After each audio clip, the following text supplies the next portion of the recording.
হুম, hello, তুমি কি কিছু করতেছো? তোমার এখান থেকে সাউন্ড আসতেছে কিসের? আমি শিওর তুমি আবার গিটার বাজাইতে গেছো। হ্যালো,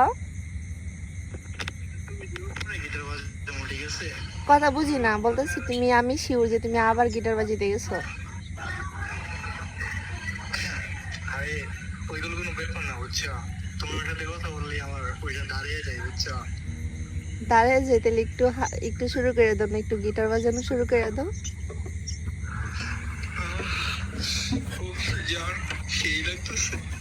আমিও, আমারও না অনেক মন চাইতেছে গিটার বাজাইতে, বুঝছো? তো বাজাও গিটার। আগে তুমি বাজাও, তোমার সাউন্ডটা শুনি, তারপর আমি বাজাবো। আমি তো গিটার বাজালে চামড়া আসবে না। না, এই যে তোমার মুখ দিয়ে যে সাউন্ডটা করো না, এটা করো।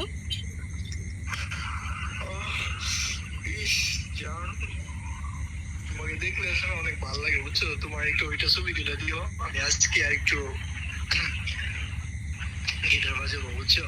আচ্ছা, তাহলে আমার গিটার বাজানোর সাউন্ড শুনবো তুমি? আচ্ছা শোনো তো দেখি। আহ আহ আহ আমার তুমি পানি বাজিয়ে দিতেছে গা। তোমার পানি বের হয়ে যেতেছে। এত তাড়াতাড়ি যদি পানি বের হয়ে যায় তাহলে বাকি কাজ শেষ করার আগে তো শেষ। ওইটা তো বলতেছি আর কি, পানিটা তো তাড়াতাড়ি খেললে আর একটু দেরি লাগবে, বুঝছো? আচ্ছা, রাইখা দিই, তোমার যেমন হইব না, তোমার টাইমিং অনেক কম।